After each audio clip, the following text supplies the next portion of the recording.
それでは1番をお選びいただいた方のリーディングを行っていきます。今回のテーマは半年後のあなたからのメッセージをお届けしていきます。半年後あなたはどうなっているのか見ていきましょう。よろしくお願いします。1番をお選びいただいた方はグランディングのカードです。では今回は先にタロットカードを使って展開していきます。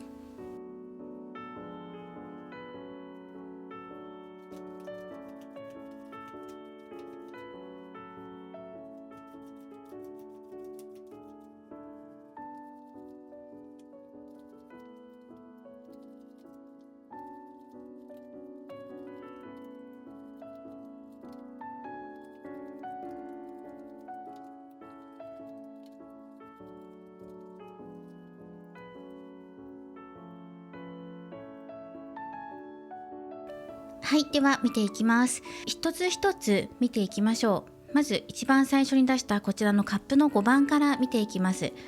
これは今のあなたの半年後までの目標っていうところで出しているんです。あなたの中で目標っていうところに対しての不安だったりとか、本当に半年後自分どうなってるのかな、夢目標に向かって近づいてるのかな、今考えてる願いって叶ってるのかな、いやそうじゃないんじゃないかっていう悲観的な思いの方が強くなってるんじゃないかなと思うんですね。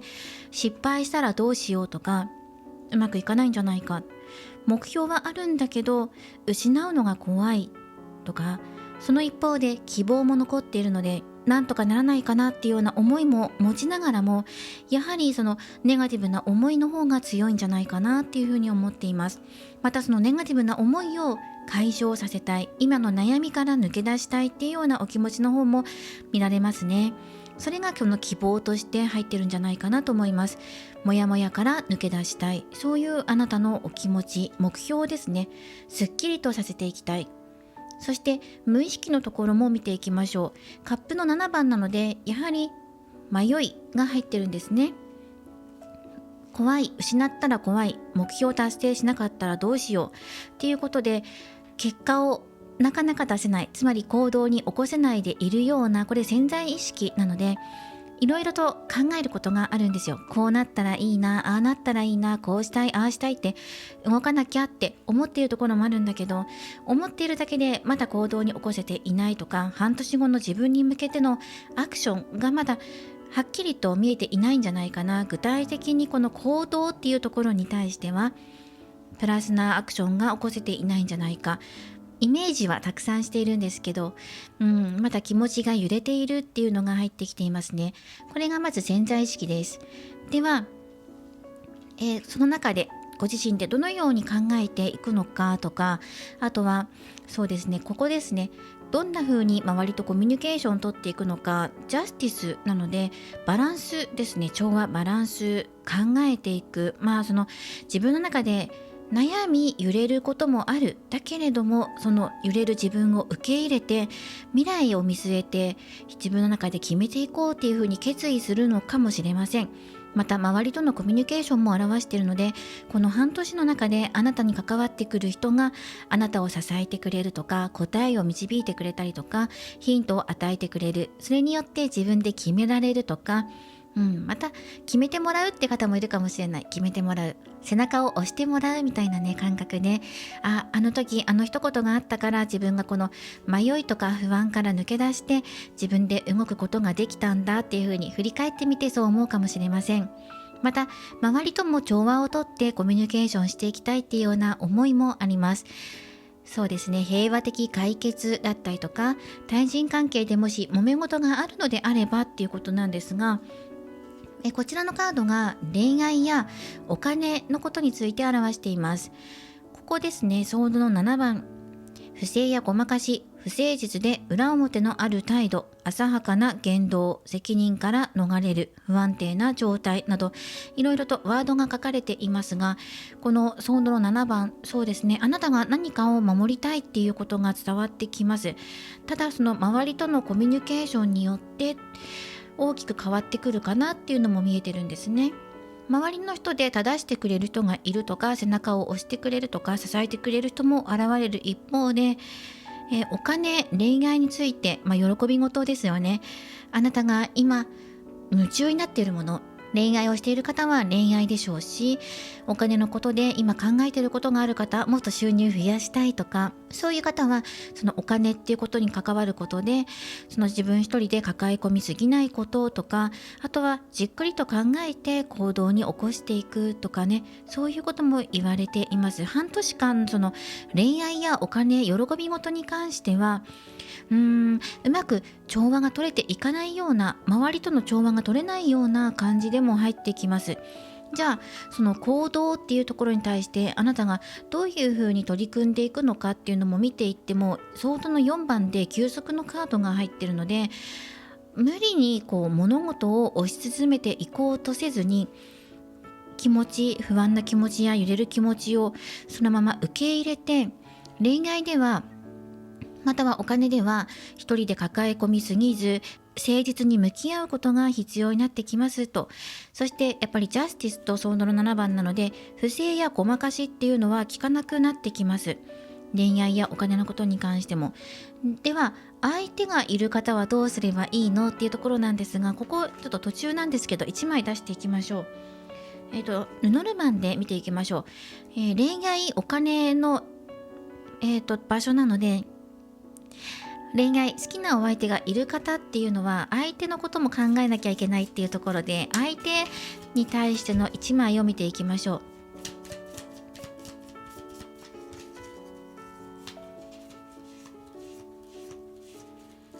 はい、1枚出していきましょう。蛇のカードですね。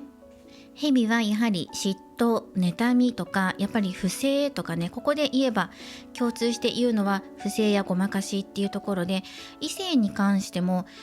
正直に接することとか、あとはそうですね、見ている方にもよるんですが、どんな恋愛を今あなたがしているかにもよるんです。例えば交際していて結婚したいんですっていう方もいらっしゃるでしょうし、好きなお相手がいてその方とお付き合いできるかどうかっていうことで悩まれている方もいると思うんですが、そのあなたが揺れていることや不安に思っていることに対しても、まずありのままを受け入れて、そしてお相手と誠実なコミュニケーションを交わすことが一番のアドバイスとして入っています。衝動的な行動にならず、嫉妬で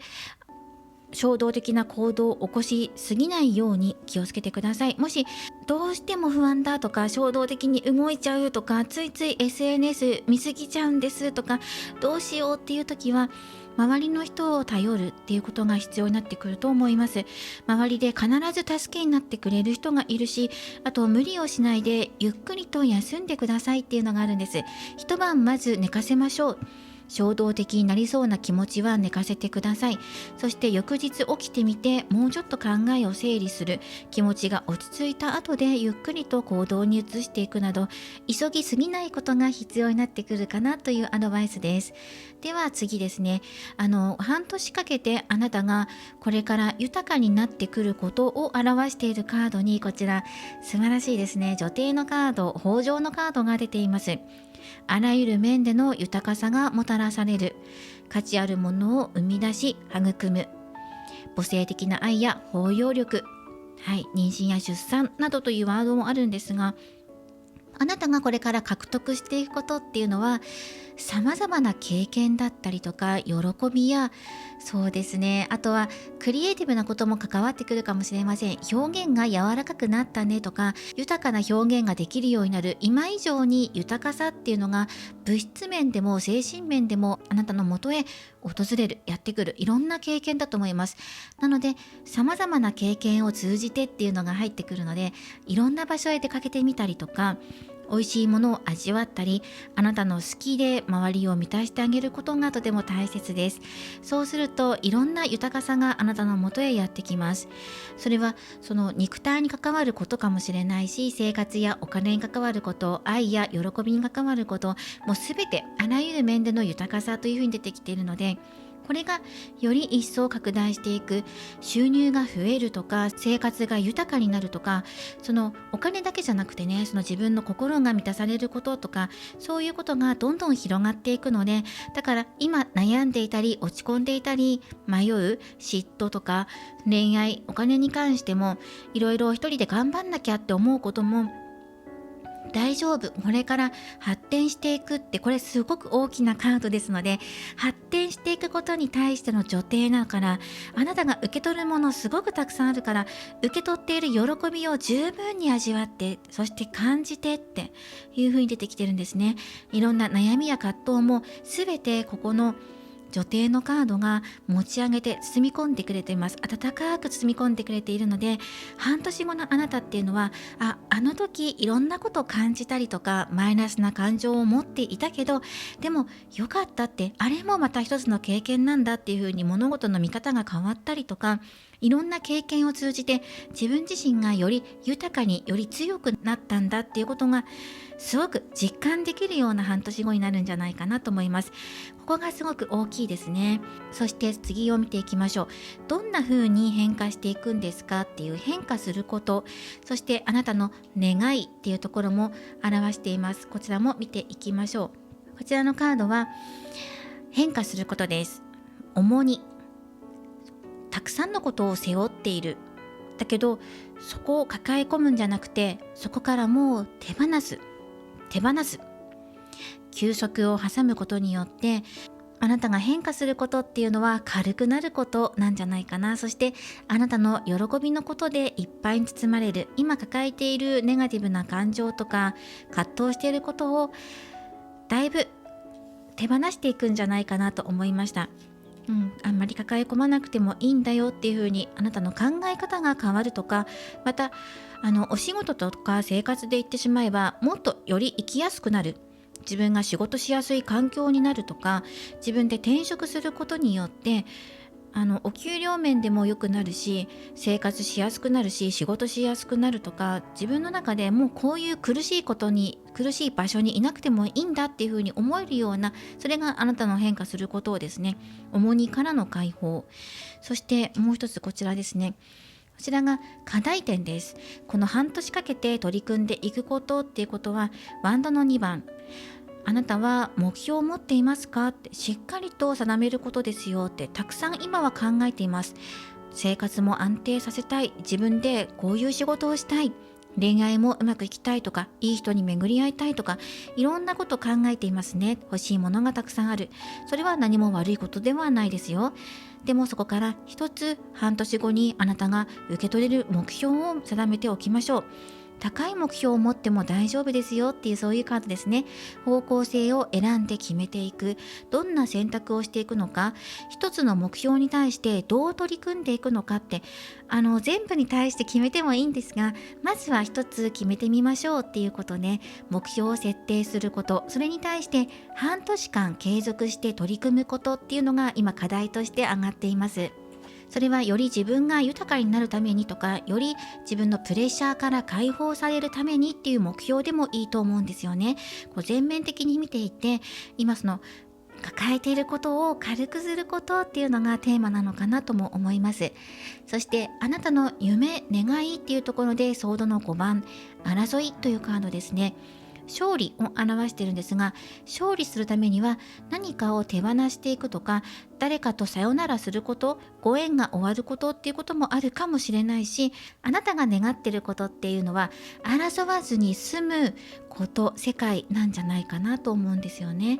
自分の中でこれ以上苦しみたくないとか、迷いたくない、誰かを傷つけてまでどうにかしたいとは思わないとか、また自分が傷つけられたくないとか、勝敗に関わることなので苦しい思いをして負けたくないとかね、そういうこともあると思うんですよ。かなりあなたが強く願っていることや思っていることっていうのが、お金の面か喜び事、恋愛とかお金だけじゃなくて、あなたが喜び、今価値を見出していることに対して強いあなたの信念とか、強く思っていることがここにあると思うんですよね。そしてそれに対しても正々堂々と取り組んでいかなければっていうふうに思いが湧き上がっているような状態だし、後押しもきちんとあるので、しっかりと休んで目標を定めて、そして体力の回復、または重い荷物を手放して身軽になることによって、あなたは傷つかなくても済むんだよとか、あなたの願いっていうのは平和、穏やかさを取り戻したいとか、この喧騒の日々から逃れたいとか、そういうことが、願いがね、より一層叶いやすくなっていきます。例えば恋のライバルに勝ちたいとか、そういう方もいらっしゃると思うんですよ。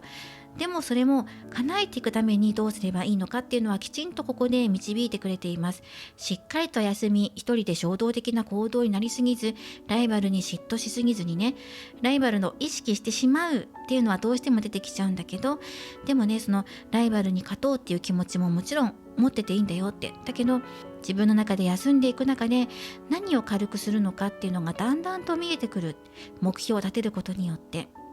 そしていろんな経験の中で半年後のあなたっていうのはものすごく豊かになってるんだっていうことが言われています。そしてここがぜひ課題やこれからの取り組み、どんな風に周りとコミュニケーションしていくのかっていうことについての全体的にあなたが意識していただきたいことっていうのがこの、充足っていうのを表しているペンタクルの9番です。努力によって成功する。はい、努力してください。半年間かけて手放す努力をしてください。何を手放すのか、衝動的になってしまうとか、ライバルや周りを気にしすぎてしまうとか、周りとうまく調和取っていかなきゃいけないのにうまく取れないとか、気にしすぎてしまう、いろんなことで葛藤してしまうとか、前になかなか進めない勇気の持てない自分とか、そういうところを手放す努力を半年間続けてみてください。休んでいいんだよっていうふうに言われてるので、ぜひ今休んでくださいねっていうふうに言われてるんです。これが今あなたにとってどんな行動をすれば、自分がどんな行動をすればより良い未来になっていくんですかって言ったら、休息だよって言われてるので、心も体も休んでねって、そして静かな時間を持ってって、騒がしい心の中、頭の中、周りとかね、あと喜び事に関してもかなり騒がしいっていうのが入ってくるので、穏やかな日々を取り戻すためにも休んで、半年かけてそこを努力するんだよ、手放すことだよってことで、どうせ相手は自分のこと振り向いてくれないしとか、自分が頑張っても結果なんて返ってこないしっていうような今の状況なんですよ。自分が頑張っても思った通りにいかないだろうなっていうふうに思ってる気持ちの方が強いんじゃないかなって、そういうふうに思う癖を手放すっていうことですね。そのことによってより成功へと近づいていく、優雅で心に余裕のあるあなたになっていけるよっていうふうに、ぜひこれをこだわってくださいって、こだわり抜いてって努力続けていくこと、半年かけてこだわり続けていくんだ。そうすると周りからの援助っていうのが必ずあるから、その方の援助の手をね、ぜひ取ってって、一人でいる時間も楽しんでって、それぐらいの心の余裕が持てるようになることをこだわってねっていうふうに言われてるんですね。どうしても気になってしまう、自分一人だと不安になっちゃうとか、そういうところから抜け出す努力を続けるってことです。だんだんと軽くなってくると思うんです。自分の心とか負担です。仕事量が減るとか、生活がよりクリアにシンプルになるとか、もう自分が一つ目標を決めたらそれだけ考えようっていうふうに気持ちが切り替わるのかもしれません。何にしてもこの発展するとことかこだわることっていうのがあなたにとっての豊かさをもたらしてくれます。あなたがより美しくより豊かになるためにっていうことで入ってるので、かなりここガラッと変わるんじゃないかなと思っています。今抱えている不安や悩みっていうのが半年後クリアになっていって、あなたの美しさに磨きがかかっているっていうふうに言われています。半年後楽しみですね。だからぜひこだわってください。また内面の美しさももちろんそうなんですけど、外見の美しさに磨きがかかる時とも入っています。お仕事を変えるとか、一旦休職するとか、生活を安定させるために一つ生活面においてあなたが選択することもあるかもしれない。またはその生活を安定させるために急がなきゃとかって焦っていることが、そんな焦らなくてもいいよっていうふうに言われているので、心に余裕を持つことによって外見にも磨きがかかる。外見をもっと美しく、より美しく輝かせようっていうふうに意識するとピカピカに輝くよっていうのも言われているので、今外見ボディメイクだったりとかケアですよね。ボディケアとかね、髪の毛とかネイルとかお顔とかね、自分の外見に関わることでより磨きをかけようって思って取り組んでいけば、必ずそれは成果になるよっていうふうに言われてますから、ぜひこちらもやってみてください。お洋服、新しいお洋服を新調するとかイメージチェンジすることっていうのもおすすめです。はい、ではオラクルカードから半年後のあなたからのメッセージとしてカードを出していますから、もらっていきましょう。はい、まずはメッセージです。私はハートの知恵に耳を傾ける、つまり心の声に耳を傾けるっていうことですね。はい、心に手を当ててみてください。今日あなたのハート、心は自分に何を知ってほしいのか、はい、心に尋ねてみましょう。ラッキーカラーはグレーです。体をスキャンする方法を学ぶ。はい、そしてラッキーナンバーは4番です。こちらパワーストーンのカードも出しています。もし宝石やパワーストーンにご興味のある方は、今回ペリドットが出ていますので、ペリドットを身近に置いたり身につけたりするのもおすすめです。光り輝く太陽の石、成功と豊かさ、愛を引き寄せるというメッセージです。そしてこちらのエンゲージメントカードから承認、はい、グッドですね、いいね、そして慎重、は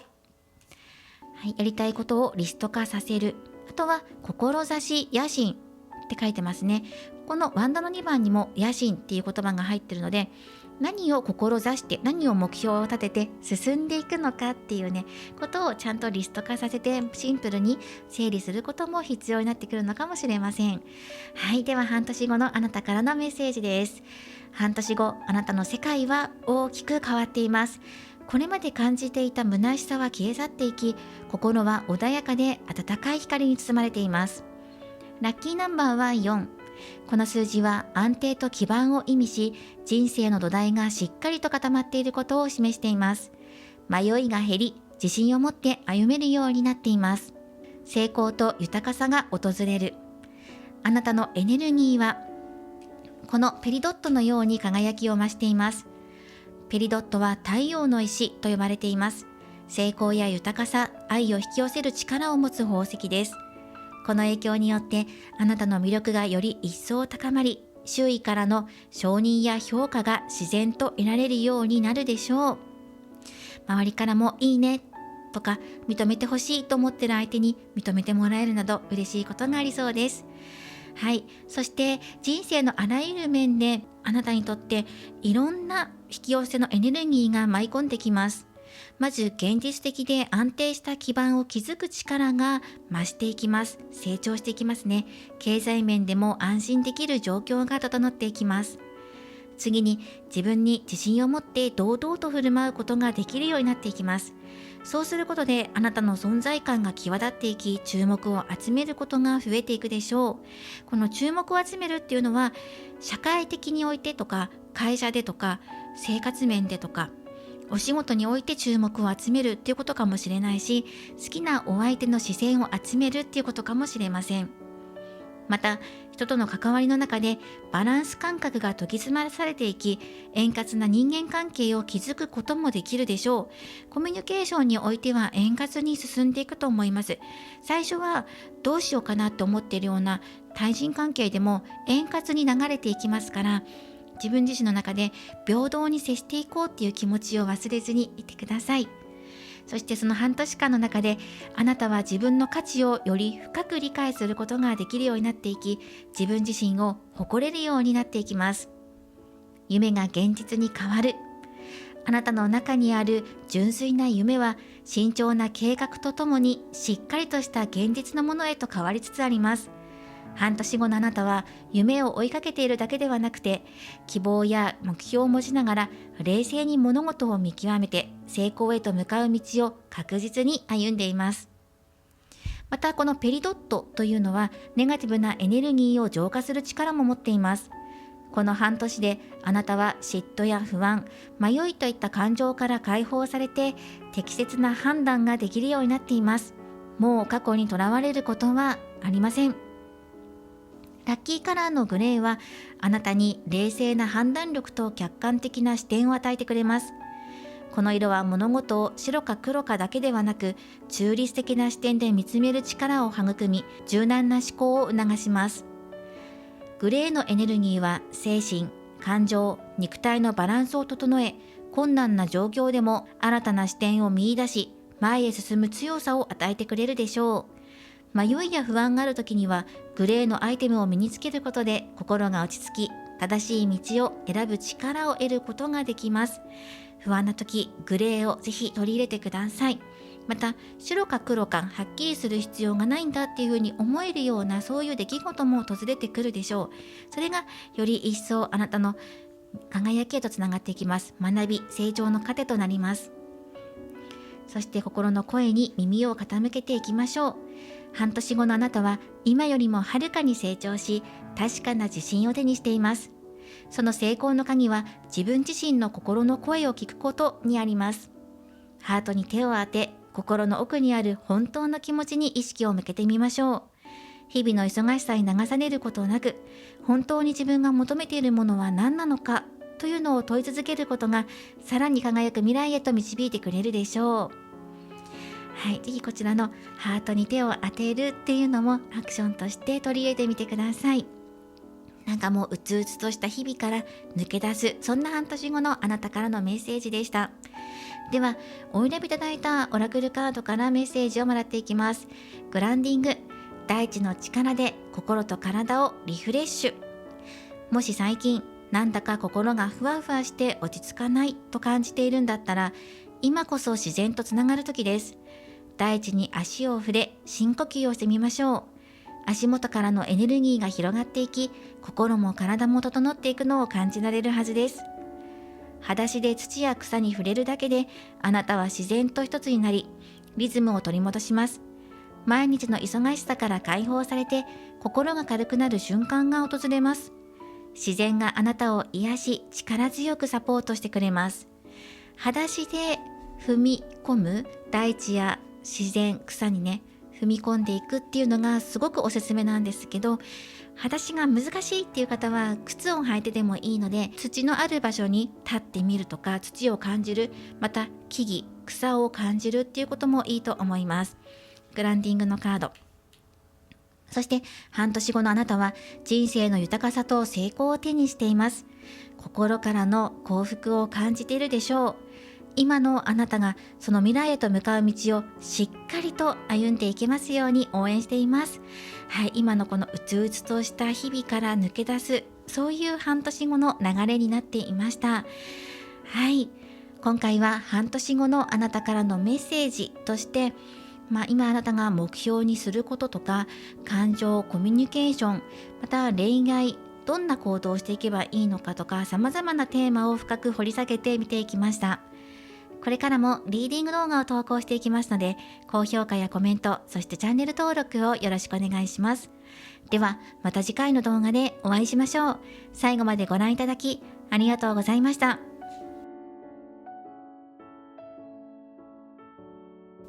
それでは2番をお選びいただいた方、リーディングを行っていきます。今回のテーマは、半年後のあなたからのメッセージということで、半年間あなたが取り組んでいくべきことだったりとか、あなたが今夢中になっていることや、また周りとどんなコミュニケーションを取っていけばいいのか、それぞれのカテゴリーに分けて半年後のあなたからのメッセージというふうに見ていきます。2番をお選びいただいた方、こちらのカードはホープ、希望というカードです。では早速タロットを出していきます。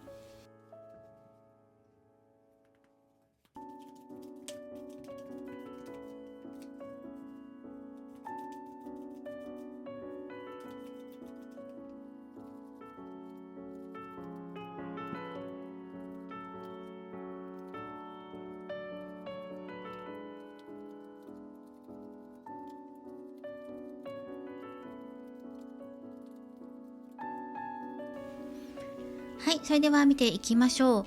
少し見えやすいようにカードを移動させますね。はい、1枚ずつ見ていきます。それぞれカテゴリーに分けているんですが、まず今のあなたの目標といいますか、今考えていることとか今の現状っていうところでしょうか。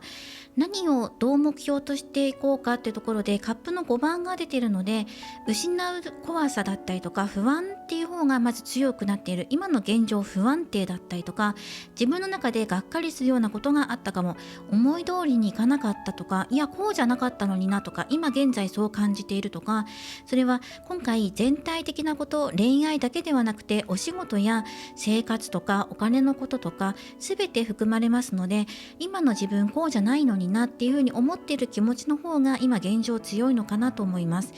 じゃあ何を目的として、何を目標としてこの半年間取り組んでいくのかっていうのがまだ明確になっていなくて、どちらかというとあれこうじゃなかったのになとか、もっとこうだったらいいのになって、そっちの方に目がいっているような状態っ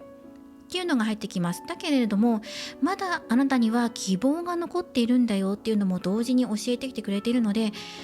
もしかしたら思っているほどそのあなたが失っているものではないんじゃないって、失ってしまったんではないんじゃない、諦めるのが早いんじゃないかって、そういうことも伝わってくるんです。実は今はそう思っているんだけれども、半年後は全然違うような流れになってるかもしれないよって、まだ希望は残されているんだよってことを教えてきてくれているカードです。ただその自分のじゃあ目標はとか今の現状はっていう風になった時は、やっぱりこのがっかりする気持ちが高まっているような現状なのかなとは思います。で、加えて今のあなたの無意識のところとか、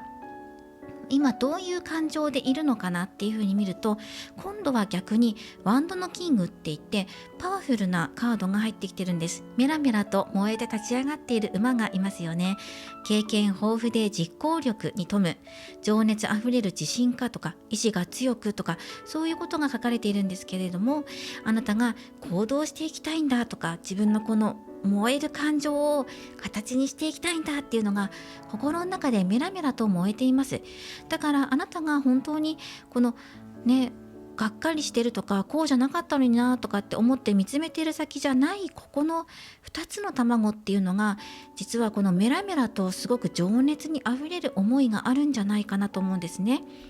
確かにこのメラメラと燃える気持ち、いや絶対これが目標でしょとか、こうなりたいんだよねとか、熱く駆け抜けていきたいと思っている感情の通りにはいかない今の現状かもしれない。だけどこの気持ちってすっごく大事。なかなかここまで情熱燃やせる人っていないので、あなたのその今持っているメラメラと燃えている気持ちっていうのは大事にしてねっていう、そういうメッセージでもあります。感情や無意識の面っていうのは燃えたぎる心が今あるよっていうことを言われているので、それをもう行動に起こしたい、うずうずしてるんだっていう、そういうあなたのお気持ちも出てきているし、リーダー的存在とかカリスマ的存在っていうのもワンドのキングは表してるから、人から注目を集めたい、好きな人に振り向いてほしいとか、すごく情熱的なんですよ。振り向かせるぞって、自分の力で切り開いていくんだっていう、そういう強いカードです。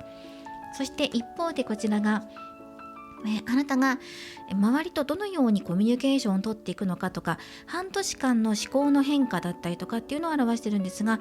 狼、月のカードですね。ムーンのカード、はっきりと物事が見えないとか、漠然とした恐れや不安や迷いとか、また無意識からの影響も表しているので、無意識っていうのがこのワンドのキングなんです。メラメラと燃えている感情、ここに大きく左右されてくるんじゃないかなと思います。月っていうのは満ちたり欠けたりとか、新月になったり満月になったりとか、形を変えるものなので、あなたの情熱がこのコミュニケーションに大きく関わってきます。周りとのコミュニケーションもそうだし、あなたの思考もそうだと思います。モチベーションをずっと保てるかどうかっていうのもそうだと思うし、熱く燃えている時は周りと積極的にコミュニケーションを取ったりとか、また自分がモチベーションが下がっている時は一人っきりでいようかなっていうふうに思ったりとか、思考がちょっと感情の揺れだったりとか、思考の揺れっていうのが見られやすい、この情熱を半年間保っていけるかどうかっていうのもポイントになってくるかもしれないんですが、周りから嫌な噂が入ってきて、自分のこの情熱の炎が消えかかるような瞬間もあるかもしれないだったりとか、またはいろんな噂を聞いていて、なんか違うのかなって思い始めてきたりとか、いやいやでも信じるのは自分の気持ちだぞっていう風にね、立て直したり揺れたり立て直したりとか、あと満ちたり欠けたりなので、短期間で目的をクリアしていくようなアクションがいいかもしれません。長期的な目標というよりは、まずその2週間おきに自分ができることを目標設定してみたりとか、ゆくゆくは半年後の目標を叶えるためにってことなんですけど、大きな目標の前に小さな目標を設定して、それに対して短スパンで取り組んでいく、情熱を燃やしていって、また次の目標ができてっていう風に、そうやってやっていった方が実は目標をたどり着くまで早いかもしれません。思考や考え方、周りとのコミュニケーションにおいては、揺れやすい時とか、ちょっと見えない、自分をどう表現していいかわからないとか、自分はこう思ってるんだけどなかなかうまく伝えられないとか、相手がどう考えてるかわからないから自分を発揮しづらいとか、そういうこともありそうですね。そしてこちらがあなたの喜び事を表しているところに、ワンドのクイーンで、快活な女性とあります。エネルギッシュで明るい、有能で情熱的、社交的、セクシーで魅力的というふうに、こちらも同じワンドなので、あなたの無意識とつながっています。あなたが今喜びを感じている事柄なんですね。お金、恋愛が主なテーマなんですが、それ以外でもあなたが今情熱を注いでいるもの、喜びを感じていることですね。ここに対してはとてもポジティブなカードが入ってきています。自分の無意識とつながっているので、あなたが無意識のうちにこの喜び事に対してものすごい情熱があるとか、情熱を向けているとか、輝こう、喜び事、自分が喜ぶことに対して進んでいきたいとか、燃やしていきたいものがあるんじゃないかな。恋愛に本気で取り組んでいますっていう方もいるだろうし、そのお金を稼ぐことだったりとか、新しく会社起業しようって思ってる方もいるだろうし、立ち上がりたいっていう気持ち、メラメラしてる気持ちがより倍増しているので、あなたを支えてくれている恋人の存在かもしれないし、パートナーかもしれないし、その人と2人で歩んでいきたいっていうふうに思っている、そのいずれの形にしても、あなたが今喜び事、自分が嬉しいと思うことに対しての情熱がかかっているよってことがすごく伝わってきますね。そしてこのあなたが喜びを感じる分野においては、半年間の間あなたはすごく活発的に動いていって、エネルギッシュに、そしてより自分の魅力を開花させる方向に流れていくと思います。自らがアクションを起こしていくし、すごくカラッとしてるんですよね。コミュニケーションにおいては惑わされたりとかすることもあるかもしれないんですが、やはり本質的な部分としては、自分を信じて進んでいく今のあなたにはそれがぴったりなんじゃないかなって思うぐらいのエネルギッシュさ、活発さっていうのが現れています。なので迷った時もやっぱり自分の直感に従う、自分がどう動きたいのかとか、その時パッて思いつきで動くかもしれないけど、それが直感なので、自分の直感を信じて進んでいく、先の見えない不安とか、こうなったらどうしようとか、また同じこと繰り返したら嫌だなとか、そういうことはもちろんあるかもしれないんだけど、やっぱり一番大事なものって何って言ったら、2番さんの場合はこの情熱だと思いますね。はい、では続けて見ていきましょう。こちらがあなた自身がこの半年間どういうふうに行動を起こしていくのかっていうところで、運命のは変化です。思わぬ幸運やチャンスが訪れる、何らかの変化が起きる、事態が好転する、また運命の流れを受け入れるということで、この変化に対して自分から行動を起こしていくし、それはやはりこの情熱のエネルギーが、活発なエネルギーがとても強いから、今これをリアタイでご覧になっている方は、この動画は3月に出ますから、半年後なので9月10月ぐらいまでの運勢なんですけど、やっぱり夏とか夏の終わりぐらいにかけて、7月8月9月上旬ぐらいにかけて大きな盛り上がりを見せる予感がします。この時に自分が思いっきり情熱を注げるようなスタンバイをしておくこと、準備を整えておくことも大切だし、中にはやっぱり時折なんかモチベーションが高まらないなとか、どうしようかなって思う時もあるけど、それに負けないぐらい活発なエネルギーも持っているから、自分の喜び事、自分が楽しいと思うことに対して一生懸命情熱をあなたが注ぎ込んでいくからこそ、ここに幸運やチャンスが訪れる。これものにしていきましょうって、ものにするエネルギッシュな行動力もあなたはあるので、すかさずパッて掴み取っていけると思います。即断即決みたいなそういうことも入ってくるので、今だと思った瞬間は直感に従って自分で掴み取っていく、その変化が訪れる。自分で変化を起こしていく力もあるし、変化が訪れたらこれじゃないかって思ってそれを手にする時もやってくるっていうふうに言われてるんです。そしてこれが、こちらのカードがこの半年間かけてあなたが豊かになっていくものや発展していくことに対して助教皇のカードが入っています。まさしく直感です。直感が鋭くなる、直感が豊かになる、もうこれだと思った瞬間に飛び乗っていく行動力や情熱、元気さがある。あなたには魅力がある。人前に立ったりとかする機会があるのかもしれません。なので、そのお仕事でフリーランスで起業していきたいっていう方は、まさしく起業ができるとか、人前に立って活躍するとか、またスポーツの分野において活躍する。あなたがもし趣味とかでスポーツをやっているのであれば、その分野で活躍するとか、そういうことが言われています。で、チャンスがやってくるので、試合のチャンスが舞い込んできて、そこで勝利を収めるとか、そういう流れですね。これをもし恋愛で例えて言うのであれば、あなたのその情熱の炎が恋愛に火をつける、着火する。変化が訪れてそれを手にする。そして燃えるような恋愛をする。自分がこれだって思うものがどんどんと広がっていきます。それは直感だけではなくて、見えない神秘を受け入れるなので、見えないエネルギーとか情熱っていうのは、そのあなたの瞳の輝きに宿ってると思うんですよ。情熱がある人ってオーラとか感じることありませんか？どうでしょうか。目がキラキラ輝いていたり、笑顔が多かったりとか、表情が明るかったりとか、はつらつとしてると思うんですね。それが今のあなたの魅力として映っているんですよ。自分の輝きを失わないでって。その情熱って表情に出ることももちろんあるんですけど、やっぱり数量とか数とか重さとかで測れるものでもないので、目に見えないエネルギーじゃないですか。自分が何に情熱をかけているのかとか、そういうのを言語化しづらかったりとか、数値として測りづらかったりする見えないものだから、それはその自分の情熱としてあるんだっていうことを感じることもすごく大事なんだよってことを教えてきてくれてるんですね。そしてここは冷静に物事を判断するっていうワードもある通り、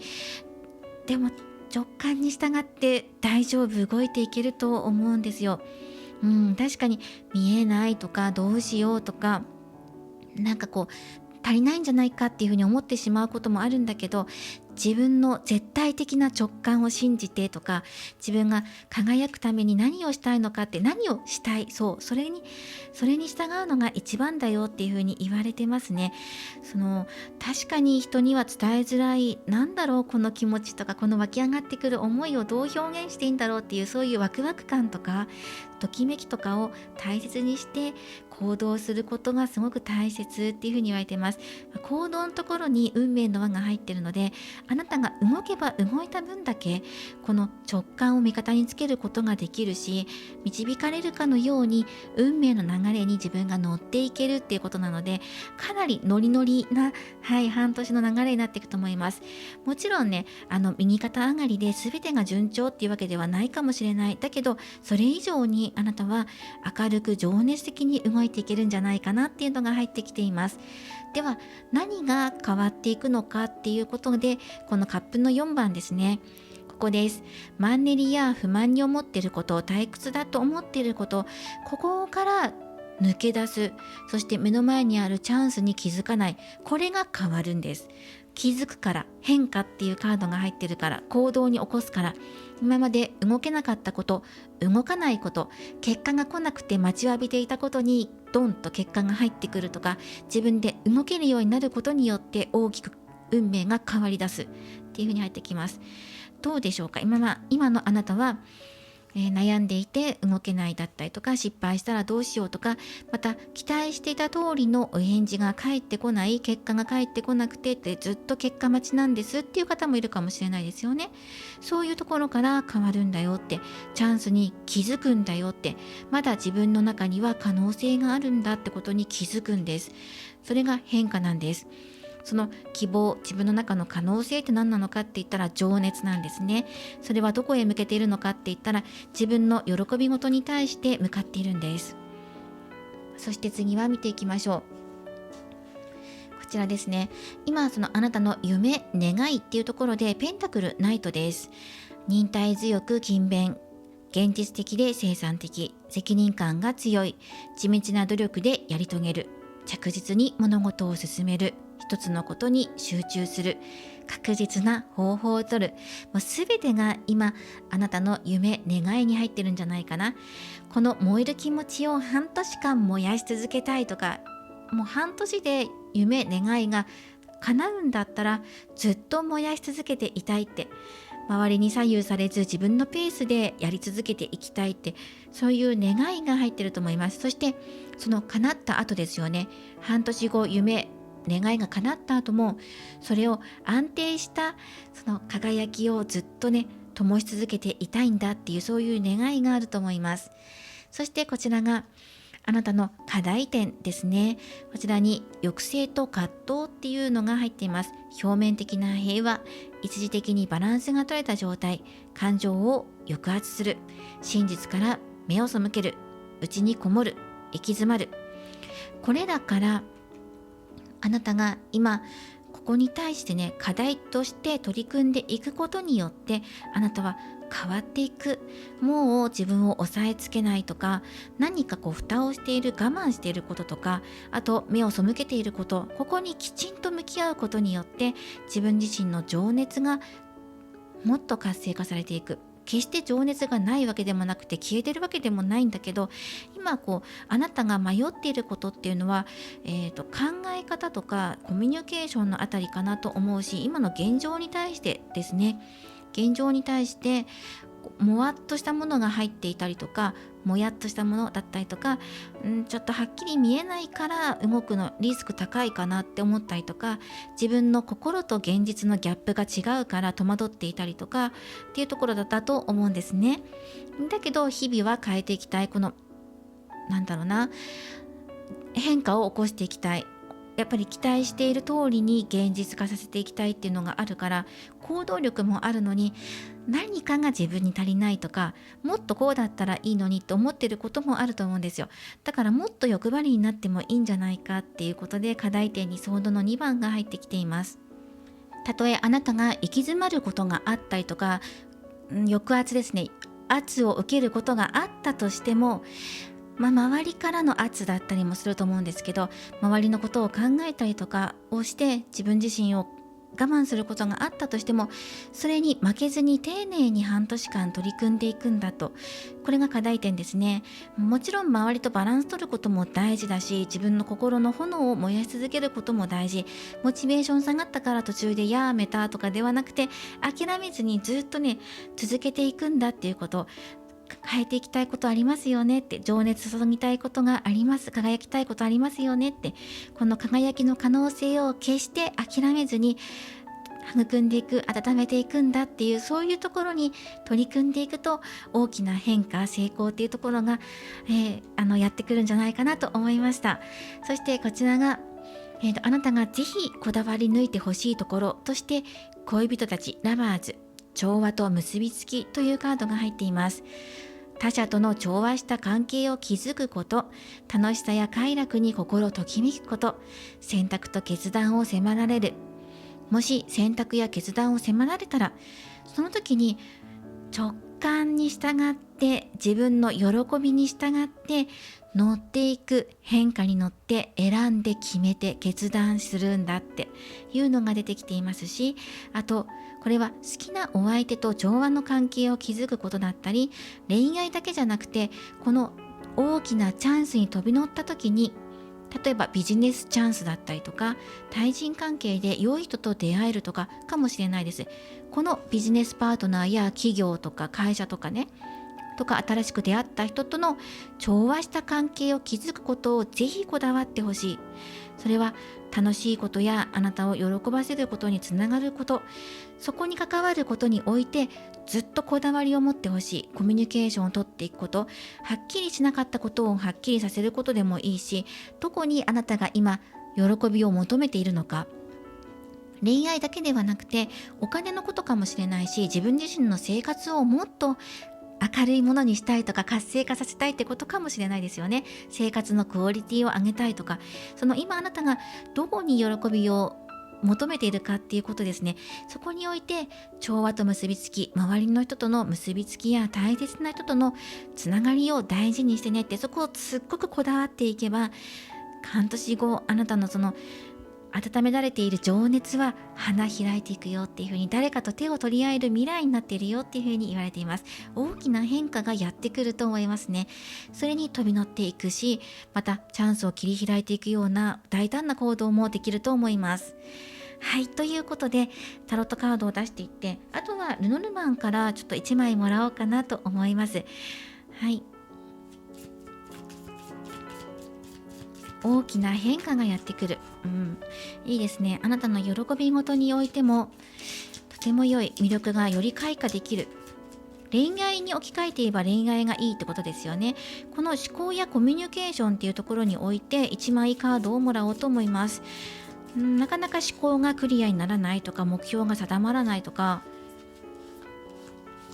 目標が定まらないというか情熱はあるので、落ち着いてよく考えてみたら、そんなに悲観しなくても自分がやる気を持ち続けていれば達成できるんじゃないかとか、いや実際にスタート切れるんじゃないか、新しい始まりを自分から起こしていけるんじゃないかっていうふうに思えるようなことだと思うんですね。はい、月に対して1枚鳥、はい、コミュニケーション、このコミュニケーションを表すところでもやもやはっきり見えないっていう不安っていうね、月に対してさらにコミュニケーションっていう鳥のカードが入ってきたので、やっぱり誰かとのコミュニケーションっていうのも関わってくるんじゃないかなと思うんです。誰かと話をしなきゃ解決しないとか始まらないよねっていうことを抱えてらっしゃるか、または自分の中でモヤモヤと抱えているものは誰かと話すことによって解決するかもしれないっていうことをですね、コミュニケーションです。話す、おしゃべり、会話、それは本当にその対話というか重い話じゃなくて、もっと軽くてフランクな話、そういうところから自分の気持ちが軽くなったり、すっとヒントがもらえるような、道が開けてくるようなね、そんなたわいのないお話の中から見えてくるよっていうふうに言われています。コミュニケーションを活発化させていく、または自分が心置きなく話せる相手、家族とかとゆっくりと話すこととか、あなたらしいコミュニケーションをすると、より一層ここがクリアに見えてくるんじゃないかっていうアドバイスです。ではこちらのオラクルカードから半年後のあなたからのメッセージをもらっていこうと思います。まずは、あなたは親切な世界で生きている。今日は命にあなたの味方になってもらおう。一日中毎時間0分ちょうどになったらそう思い出してください。私は親切な世界で生きていると。そして、ラッキーカラーはライラック、信頼を深めるです。ラッキーナンバーは6番です。6のつく日とか、そうですね、6のつく時間とか16とかもそうですね。で、パワーストーンは水晶です。クリスタル、すべてを浄化する石、光を呼び込み降り注ぐクリアな力というメッセージ。そしてこちらのエンゲージメントカード、こちらからは革新性、さあ改革を起こして枠を飛び越えていきましょう、あなたらしくねって。あとは計画を立てていきましょう。そしてまた出ましたね、コミュニケーション。コミュニケーションがかなり大きな鍵になるのかもしれません。対話する、おしゃべりするとか、目的を持って話をすることもそうだと思いますね。かなりこのコミュニケーション、人とのつながりだったりとか、人対人っていうところであなたにとっての運が変わる、運を呼び込むような人がいるのかもしれません。ではこれらのカードからメッセージをもらっていきます。半年後、あなたは今よりもずっと輝いていて、成功を手にしていて、微笑んでいることでしょう。ラッキーナンバーの6番、これは調和と成功を象徴しています。あなたの努力が実を結ぶ時が訪れていることを示しています。人生の流れがよりスムーズになっていき、これまで積み上げてきたものが確かな成果として現れていきます。純粋なエネルギーで未来を切り開く。こちらのカードですね。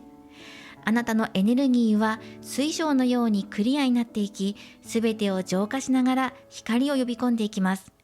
水晶は万能の守りでもあり、ネガティブなものをポジティブへと変換する力を持っています。この半年であなたの迷いや不安は浄化され、強い生命力と成功を引き寄せる力が目覚め始めているんです。はい、そしてこちらですね、太陽と火星の影響を大きく受けるでしょう。行動力が高まり、情熱を持って自分の道を進んでいくことができるようになっていきます。ますます行動的になっていくということですね。光り輝いていくと。また半年の間、あなたは堂々とした自信を持って周囲を引きつけるカリスマ性が増していきます。そして挑戦を恐れず、新しいことに果敢に飛び込む勇気を手に入れるでしょう。この変化はまさにあなたが美しく変わっていく様子を表しています。あなたの中に眠っていた才能や可能性が目覚めて、誰もが驚くような成長を遂げているのです。はい、そして計画が現実へ、コミュニケーションが鍵となっていくというメッセージですね。半年後のあなたは革新性、新しいことを始めてみよう、変えてみようっていう気持ちが高くなっていき、周囲の変化を恐れずに新しいステージへと進んでいます。まず一つ、計画性が高まり、目標に向かって着実に進む力が強くなっています。思い描くだけではなくて、具体的な行動をして夢を現実へと変えていくでしょう。二つ目、コミュニケーションの力が一段と増します。人との信頼関係が深まっているでしょう。自分の思いをしっかりと伝え、相手の気持ちを理解することで大きなチャンスを手にしています。自分の気持ちを伝えるだけではなくて、相手の気持ちを聞く、これができるようになる。はい、調和ですね。より一層そういう力が高まっていく、共感性とかが高まっていくことによって、自分の気持ちもよりスムーズにお相手に伝えやすくなっていく。そういう半年の中で、あなたは自分の考えや願いを明確にし、それを言葉や行動で表現する力を手に入れています。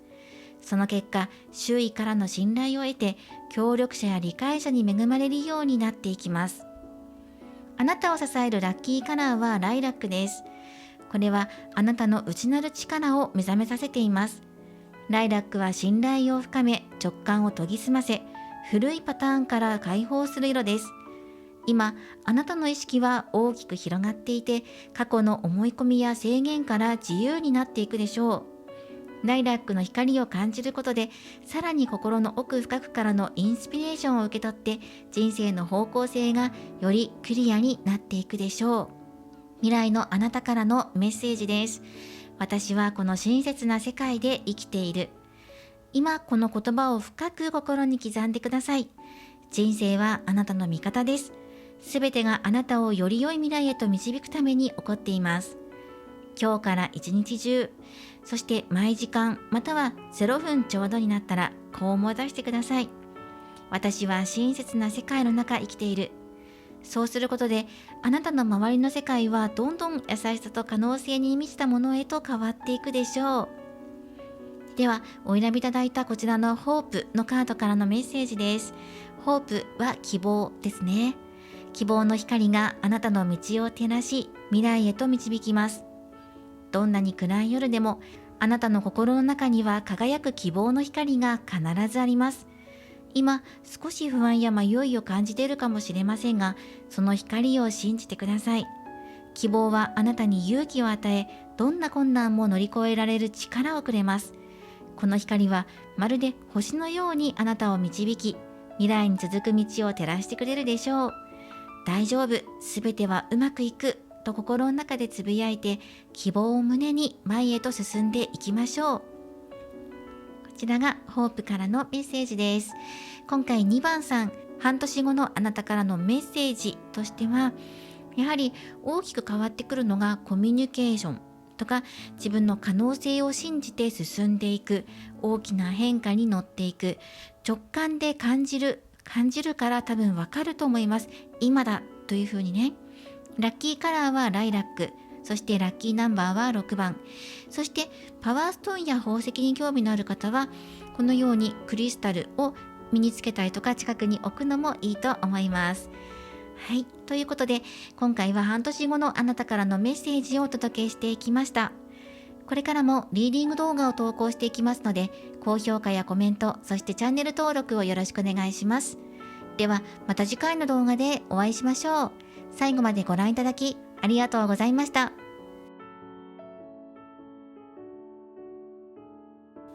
それでは3番をお選びいただいた方のリーディングを行っていきます。今回のテーマは半年後のあなたからのメッセージということで、今から半年間の運勢の流れを見ていきます。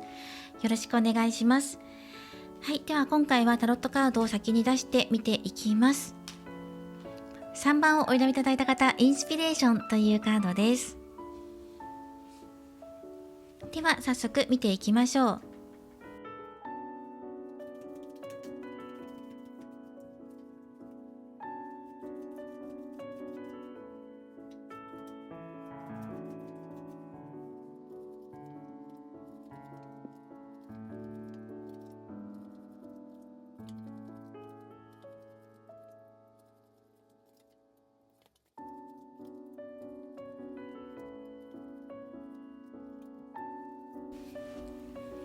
はい、それでは見ていきます。少しカードが重なってしまうんですが、一枚一枚意味がありますので、詳しく見ていきましょう。まず今のあなたの現状や、今どういう風に向かっていきたいのかっていうご自身の目標を表しているところに、ワンドの6番のカードが入ってきています。称賛、勝利を表しています。成功や勝利を収める、周囲の称賛を得る、自分を誇りに思うとか、前進とかそういう言葉が入ってきていますが、勝ちたいとか、勝ったとか、自分が周りから注目を集めているとか、そういうことが入ってきますね。つまり目標を達成したいことがある、またはもうすでに今現在目標が叶ったか、また夢や目標が見つかったとか、今向かっていきたいものがもうすごく明確になっているっていうのが入ってきています。迷っているとか悩んでいるとかっていうよりは、自分はもうこうしたいんですっていうはっきりした意思表示をされているか、すでに動いているか、結果をつかんでいるかっていう風に入ってきている、すごく力強いカード。自分がそのために今まで努力してきたし、だからこそ成長できたとか、掴み取れたとか、自分で感じたものがあったんだっていうのが言われています。まずこれが大きいかなっていうふうに思いますね。目標として例えて言うんだったら、今自分が勝ち取りたいものがある、掴み取りたい夢がある、交際したいお相手がいるとか、恋愛したいとか、何かこうはっきりとした目標が定まっています。しかしその他のカードを見ていると、そうですね、自分がそういうふうにやっていきたいんだっていう思いと、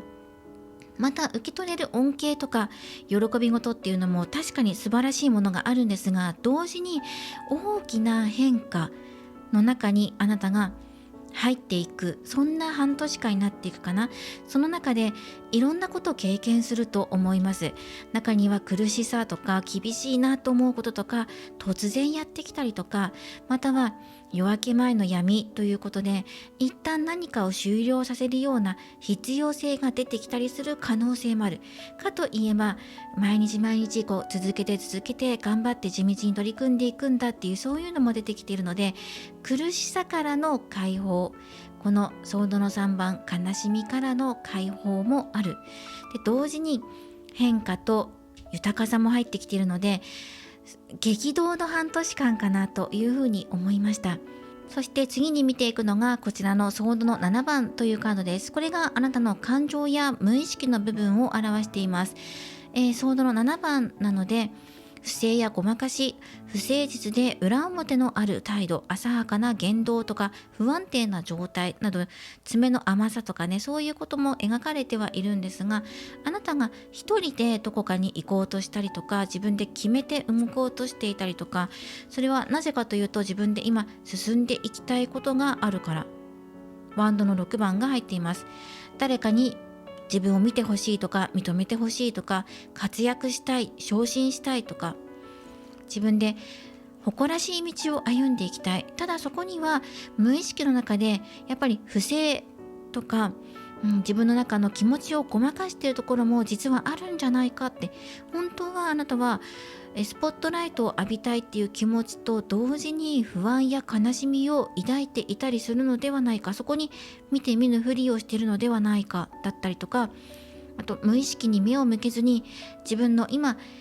目標、勝っていきたい、進んでいきたいっていう気持ちに意識が働いていて、本当の気持ちを見て見ぬふりをしているかもしれませんよとか、あとはですね、今の行動においてもう一度見つめ直してください。なぜだったらあなたの中には苦しいことや悲しいことが抱えているものありますよねっていうふうに出てるんですね。そして大きく揺れて変わることとかもあります。いろんな変化がある中でのあなたが受け取る恵み、豊かさとか急展開とか、苦しいからこそそこから抜け出して新しく始まっていくことっていう流れになっているので、無意識の中ではあなたが見て見ぬふりしてきたことがあるんじゃないかなと思ったんですね。そこを、ルノルマンで出していこうと思います。無意識に対して1枚カードを出していきます。3番さんは豊かなもの、豊穣のカードが出ているので、豊かさや美しさを手に入れること、あと勝利も、自分の勝利に向かって動いていって豊かさを手にすることもできるんですけど、一方で変化っていうのも大きく入ってくるんですね。それが嬉しい変化だけではなくて、どうしようもならないことだったりとか、今抱えている悲しみやこれから訪れる変化に対してのやっぱり揺れる変化、そこに対しての自分がどうしていくのか、もうごまかしは効かないよって、自分自身に嘘つけないよっていうところに立たされているようにも感じます。はい、月のカードです。ルノルマンの月はまずロマンチックなムードっていうのを表しています。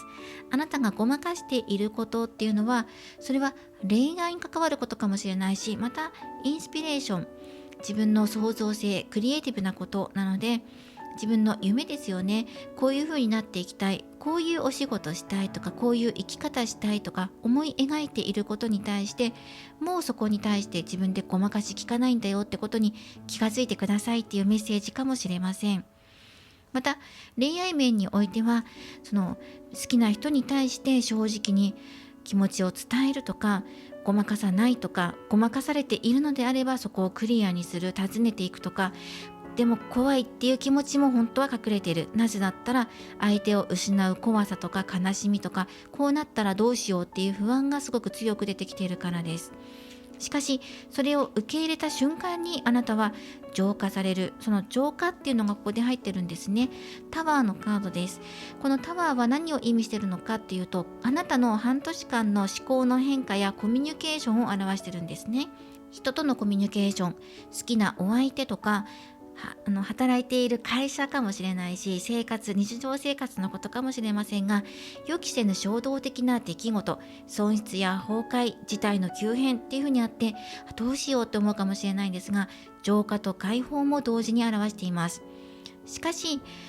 ソードの10、ソードの3番、ペンタクル5番、ワンドの8などを見ていると、やはり変化するには、浄化するには、この心を痛めるようなこととか苦しさを自分からそれを感じなければいけない、気がつかなければいけないんだよっていうメッセージが込められていると思うんですね。そこに気がつくことによって初めてケアすることができる。自分の傷にそっと触れる。傷は痛い、触れたら痛い、だけれどもそこで消毒して治療することによってだんだんと傷が癒えていく、正しくケアされていくんだっていうこと、このケアっていうところに今回この3番さんは半年間目を向けていくのかなというふうに思います。続けて見ていきましょう。こちらが今、あなたの夢中になっていること、喜び事、あなたが何に喜びを感じているのかっていうところなんですが、ここですね、ペンタクル8です。毎日毎日あなたが同じことを繰り返し行っていて、成長したいと思っていること、地道に努力を続ける、長く続けてきていること、才能に関わること、お金や生活、仕事に関わるようなこと、お勉強とか資格とかに関わるようなこと、集中していることかもしれません。どちらかというと恋愛というよりは、今自分が夢中になって資格取得に取り組んでいますとか、自分の生活をもっと豊かにしたいですとか、そういうことなのかもしれません。プロになりたいです、趣味の範囲を超えてお仕事として食べれるようになりたいですということに近いのかなと思います。恋愛に喜び事を感じているのであれば、長く慕い続けてきた、毎日毎日思っていたあの人と恋愛を進展させたいですっていうような気持ちが現れていると思います。喜び事に関しては、毎日思い続けることとか取り組み続けること、鍛え上げることっていうのがメッセージとして入っているので、この喜び事は毎日継続して続けていってください。どんなことがあってもというふうに入ってきています。そしてロマンチックな出来事っていうこの月のカードも入ってきているので、あなたの心の奥底ではやっぱりロマンチックなものを求めている傾向があるのかもしれません。今は抑え込んでいるけど、ゆくゆくはロマンチックな関係になりたいとか、そのロマンチックっていうのは恋愛だけではなくて、自分のクリエイティブな作業だったり夢、理想とかっていうのも表しているので、将来的には自分は音楽家になりたいんだとか、壮大な夢というふうに周りから見られるかもしれないけど、それに向かって自分が一生懸命やってるんだっていうふうな、そういうふうに出てきてるんですね。ぜひ自分のそのインスピレーション、夢、理想、または恋愛、喜び事に向かって鍛錬し続けていってくださいっていう、そういうメッセージでもあります。はい、では行動、そこに対して自分がどう行動していくのかっていう半年のあなたの動きとして見ていくんですが、ペンタクル5番といって欠乏感ですね。物質的、精神的な困難や損失、頼れるものがない、助けを求める必要性がある、仲間と苦しみを共有する、満たされないと感じるっていういろんなワードが入っていますが、状況的に苦しい、それがあなたの行動するところに入っているということは、行動するのが苦しいとか困難っていうふうに感じるんじゃないかなと思います。半年かけて夢、願い、理想とか喜び事を毎日毎日日々取り組もうっていうふうに思っていても、なかなかそれが難しい、困難だ、なぜかって言ったら、こちらのカードですね、この塔のカードっていうのが考え方やコミュニケーションを表すところなんですね。そこに対して激変、塔のカードが入っていて、予期せぬ衝動的な出来事、損失や崩壊、そういうことが入っているので、コミュニケーションでバチバチに、なるとか、喧嘩っていうカードは出てはいないんですけど、でもソードの3番悲しみだったり、ソードの7番っていう風に不正やごまかしとか、そういう言葉も入ってるので、もしかしたら対人関係でのぶつかり合いだったりとか、その衝動的な出来事において自分が動揺してしまう、どうしようと思ったり行動しづらい、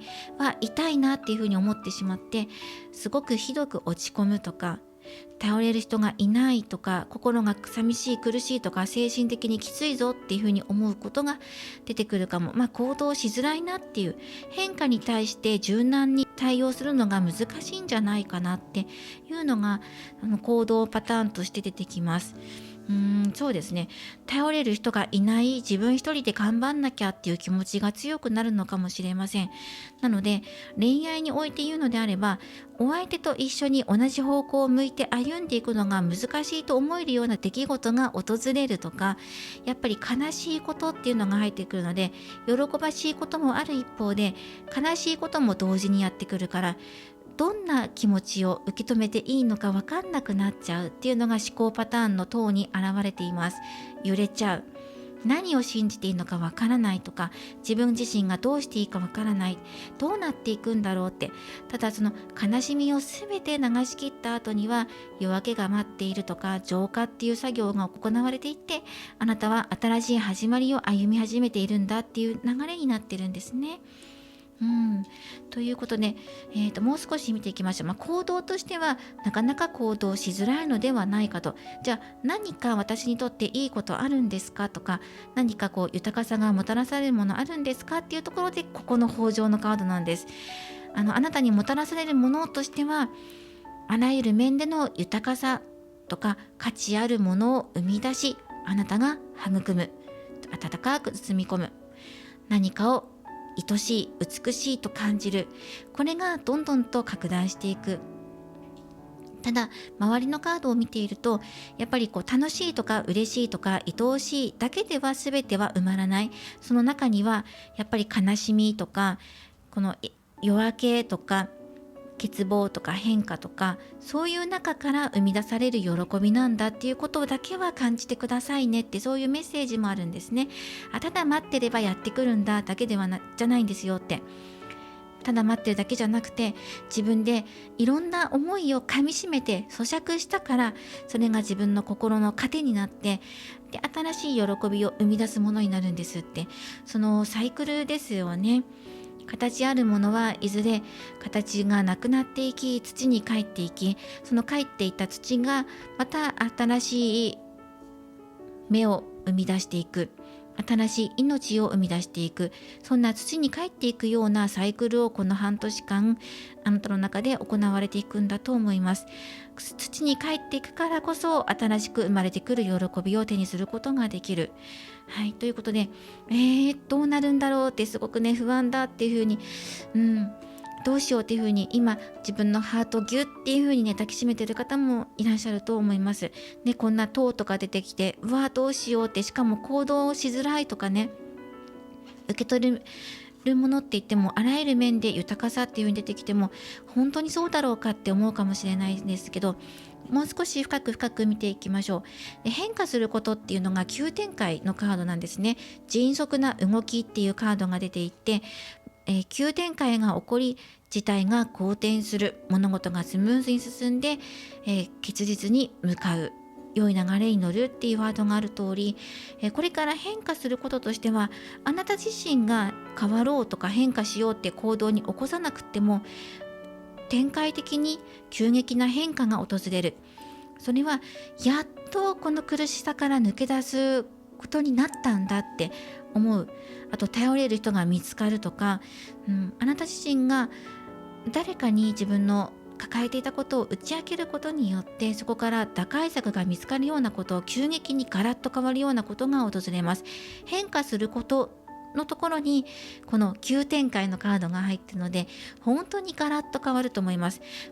こんなに苦しかったりとか、大きく揺れてどうしようって思ってたけど、物事は思わぬ方向でガラッと変わり、もうこれでやっと終わったんだ、新しい始まりへ向けて自分がスタート切れるんだっていう、そういう気持ち、新しい気持ちになる。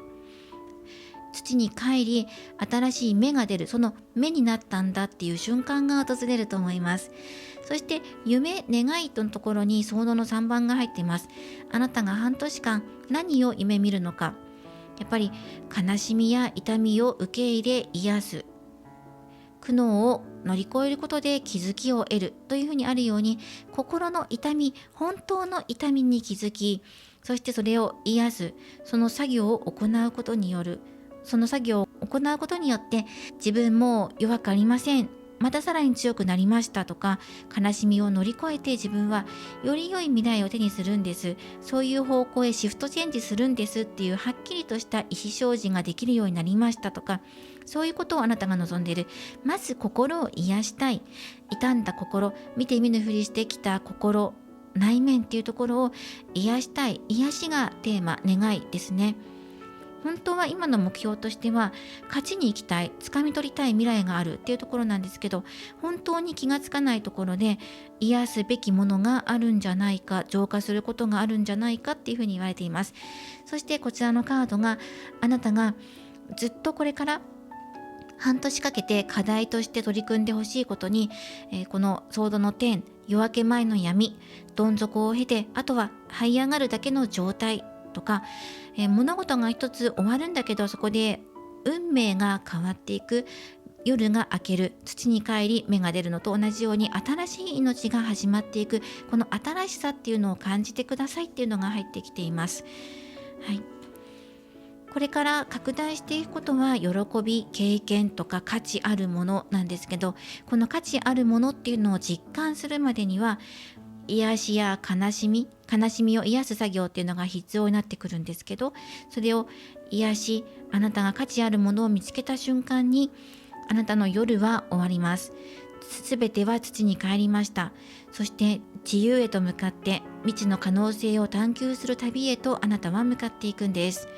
大胆にあなたはこれから無邪気に行動することができるようになっていくでしょう。さあ、また新しい旅のスタートです。どんな旅にしていきましょうか。胸ワクワクです。もう痛みとはお別れです。苦しさからはお別れです。本当の今の望みである価値に行きたい。そして見て見ぬふりしてきた傷っていうところにちゃんとそこにケアをすること。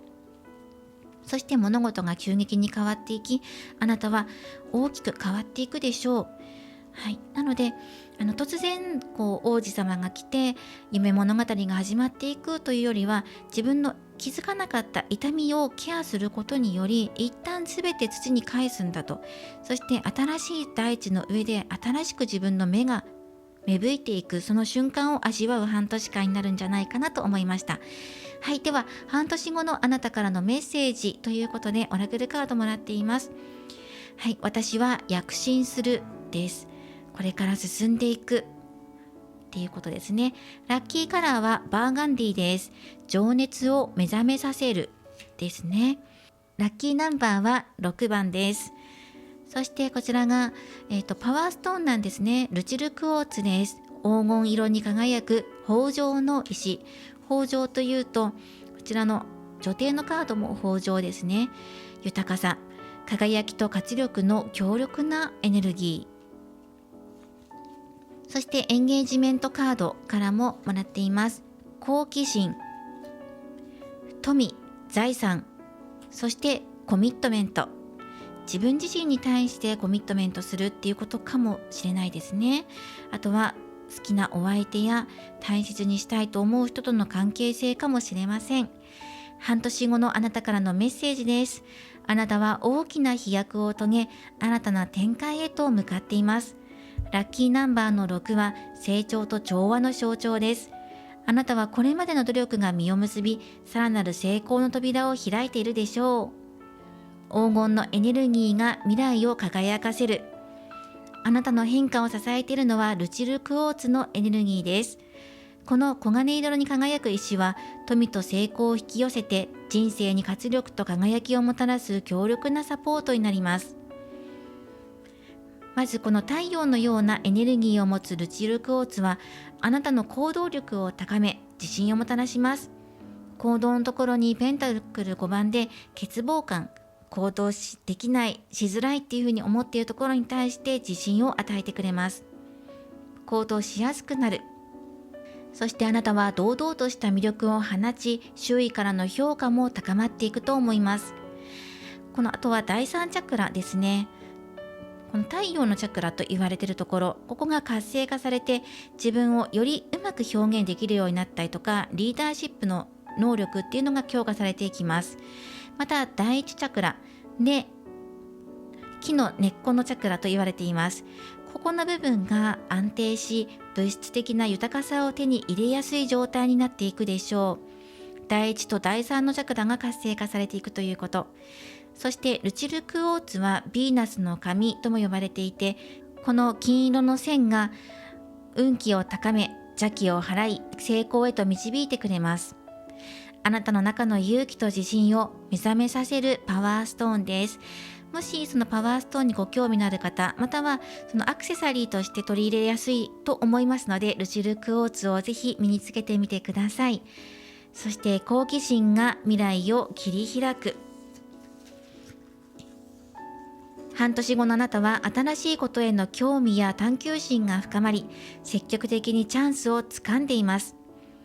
これまで挑戦しなかった分野にも興味を持ち、好奇心が次のステージへと導いてくれます。そして富や財産が増える。金銭面で豊かになる。経済的な安定が手に入っている可能性もあります。収入の流れがスムーズになり、自然と豊かさが巡ってくるでしょう。これは本気で決意することですね。コミットメントの能力が強まっていき、夢や目標に対してブレることなく進んでいくことができているでしょう。たくさんの苦難や悲しみっていうものを見て見ぬふりしていた痛みとか、言われて指摘されてって思うようなことだと思うんですが、そこにちゃんと目を向けて取り組んでいけば、あなたは豊かさや発展っていうところにたどり着いていきます。新しい世界、新天地っていうのが入ってきていますから、半年後はガラッと大きく世界が変わって見えるんじゃないかなと思いますね。そしてあなたが今心の奥で願っていることは、半年後には現実のものへとなりつつあるでしょう。情熱を呼び覚ますラッキーカラーはバーガンディです。あなたの情熱と人生の熱意を引き出してくれます。この色は目標を明確にし、夢を現実にする力を与えてくれる色です。バーガンディを身につけたり、意識的に取り入れることで、迷いが消えて進むべき道がはっきりと見えてきます。何かに行き詰まった時も、新しいインスピレーションを得ることができます。またモチベーションが高まり、前向きなエネルギーが湧き上がってきます。あなたの未来は今以上に情熱と自信に満ちたものになっているでしょう。未来のあなたからのメッセージです。私は躍進する。今あなたの目の前には無限の可能性が広がっています。自分の収入が努力しなくてもスムーズに増えていく姿をイメージしてください。物質的に必要なものはすべて宇宙があなたのために用意してくれます。だからこそ安心して大きく夢を描き、楽しみながら進んでいきましょう。半年後のあなたは自信と豊かさを手に入れ、キラキラと輝いています。はい。苦しい困難だとか変わらなきゃとか、そういうこと、あと迫ってくる変化とか、それをひしひしと感じながらも自分の傷と向き合う時間を作ってみてください。必ずこの豊穣のカードがあなたに豊かさを約束してくれています。そしてこのルチルクォーツ、輝く豊穣の石もあなたを応援してくれています。土に帰り新しい芽が息吹くとき、そしてお選びいただいたオラクルカード、インスピレーションのカードからのメッセージです。毎日が新しい発見。世界はあなたのキャンパス。今、あなたの周りには無限のインスピレーションが広がっています。新しい視点で世界を見渡せば、どこにでも美しいアイディアや感動が待っているんです。はい、こちらのフール。このカードはぜひあなたがこれから半年かけてこだわってほしいことを表しています。新しく始まる、自由、解放、未知の可能性を探求する、自由で独創的な発想や行動、大胆、無邪気、夢見がち、そういうワードが入っています。ここにぜひこだわりを持ってください。子供のような好奇心を持って周りの小さなものに目を向けてください。それがあなたを輝かせて想像力を引き出してくれるはずです。どんな方法で表現するかはあなた次第。自分が感じるままにインスピレーションを自由に楽しんでください。その瞬間こそがあなたの世界を豊かにする魔法なのです。はい、小さなことに目を向けてみましょう。実はあなたの心を豊かにする、あなたの価値を高めたりとか、物質的な豊かさを与えてくれるようなヒントが見つかるはずです。じっくりと見渡してみましょう。そしてワクワクすることを見つけて、そこで新しく始めていく、新しくスタートさせていくんだっていう気持ちを高めてください。情熱を高めるバーガンディを身につけて。ということで、今回は、3番さん、半年後のあなたからのメッセージとしては、新しい世界が広がっていくということでした。今その目標に対して自分の中で、無意識の中ではごまかしてきたものがあるんじゃないかなということと、あとは自分の中の考えがうまくまとまらなかったりとか、うまく行動できないこともあるかもしれないんだけれども、このあなたが喜びだっていうふうに感じていること、楽しいな、嬉しいなっていう感じていることを日々感じ続けてほしい。諦めずに、やがて大きな変化がやってきて、よりあなたが一層美しく輝いたり、自分自身を自己肯定感が高まるようなね、そんなことが起きたりとか、もうこれで全て終わって新しく始まっていくんだっていう、そういう半年後になっています。なので今の生活習慣が大きく一区切りついて、新しい生活習慣が始まっていくっていう、そういう方もいるかもしれません。はい、ぜひこちらのメッセージをお受け取りください。これからもリーディング動画を投稿していきますので、高評価やコメント、そしてチャンネル登録をよろしくお願いします。ではまた次回の動画でお会いしましょう。最後までご覧いただきありがとうございました。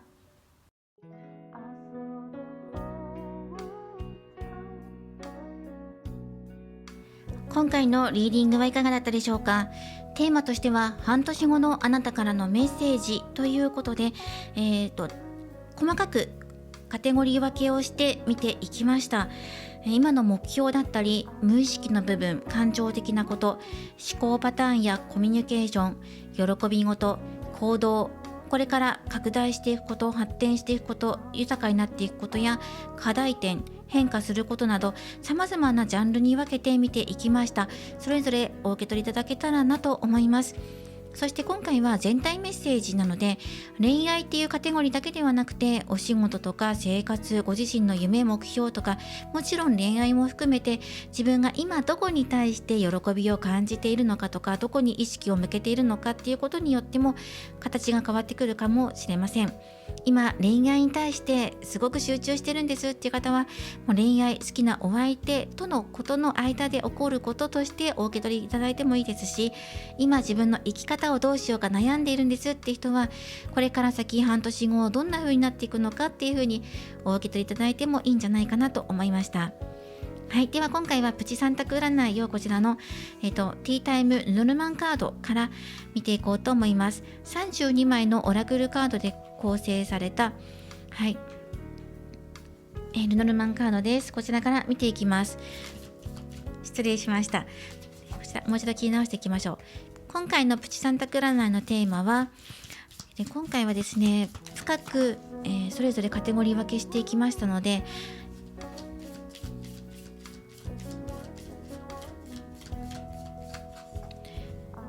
もっと具体的に自分がどういう行動を起こしていったらいいのか、どこにもうちょっと集中して、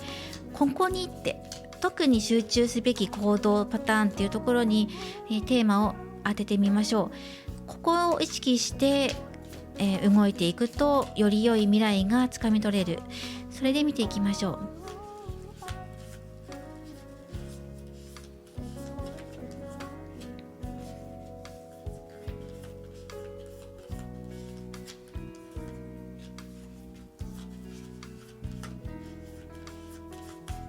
はい、こちら3枚、出ましたね。こちらからお好きなもの、左、真ん中、右とお選びください。はい、どういうふうに行動を意識していけばいいのか、もっと具体的に掘り下げてみていきましょう。まずは左をお選びいただいた方です。はい、こちら蛇のカードです。蛇は嫉妬とか、あとこだわりとかね、強いこだわりっていうのを表しています。またはあなたの中で誘惑とかね、心の中で渦めいているものを表しています。で、どんな風に行動すれば開運していきますかっていうことなので、こだわりが強すぎないように注意が必要です。蛇っていうカードは大まかに言えば嫉妬っていうのが入ってくるので、人に対して嫉妬する気持ち芽生えてきた時に、それをうまくコントロールするとか、柔軟に対応するとか、またあなたのペースで構いませんよっていうのも出てくるんです。焦る必要はない。誰かと自分を比べてしまって自分できないんだっていうふうに思うんじゃなくて、あの人羨ましいっていうふうに思わないで、私は私っていうふうに思う気持ちがすごく大切です。そうなれるような行動をしましょうっていうふうに言われているので、それは人によって変わるかも。リラックスすることによって、自分自身と見つめる時間を持つことによって、より自分らしくいられるって人もいれば、他人を気にしないように SNS から離れるっていう人もいますし、何があなたにとって自分らしくいられる方法なのか、それを見つけ行動することがポイントになってきます。次は真ん中をお選びいただいた方です。ハリネズミですね。ハリネズミはノルマンカードでいうネズミと同じカードです。ストレスや損失を表しています。そしてそれがどんな行動をすればいいですかっていうことなので、ストレスになるようなことを避けましょう。ストレスから癒しへと。どんなグッズがあなたを癒してくれるでしょうか。どんなことをしたらストレスが発散できるのか、ストレス発散するようなアクションを起こしてください。例えば運動する、体を動かすことによって運気が動いていくので、運動するとすっきりしますっていう方もいれば、サウナに入るとか自然に触れるとか、様々な方法でリラックスする方いらっしゃると思うんですね。ぐっすり眠ることですとか、美味しいもの食べますとか、人によってリラックス方法違いますので、あなたのリラックス方法は何でしょうか。何がストレス発散するでしょうか。ストレスを散らしていきましょう。それが開運への行動アクションのポイントです。右をお選びいただいた方は星のカードです。希望を表しています。あなたの希望に向かって行動するとき、希望もうすでにありますね。願いです。こうなりたい、こういう風に生活していたいとか、お金持ちになりたいとか、恋愛成就したいとか、あなたの願いがありますよね。自分の夢、目標に向かって取り組んでいくとき、実際に行動に起こしていく。あとは浄化や調和っていうのも表していますので、うまく自分自身の心と体を調和させることや、好きなお相手だったり周りの人、会社の人と調和していく方法を選んでいくとか、あなたが希望の星なのでみんなから注目を集めるでしょうし、人気も出てくると思います。その中でどう周りとうまくコミュニケーションをとっていくのかとか、あなたの持っている浄化のエネルギーを周りの人に届けることによって、より一層あなたの魅力が引き立っていきます。そういうメッセージも込められているので、自分のエネルギーを周りにお裾分けしていくんだっていう、そういうお気持ちでどんな行動をとっていくのかっていうことのヒントにしてみてください。今回はこのようにプチ3択占いで3枚カードを出していきました。これからも様々なテーマを取り上げてリーディングしていきますので、ぜひまたチャンネルに遊びに来てください。よろしかったらコメントや高評価などもよろしくお願いします。では本日も最後までお付き合いいただきありがとうございました。次回の動画でまたお会いしましょう。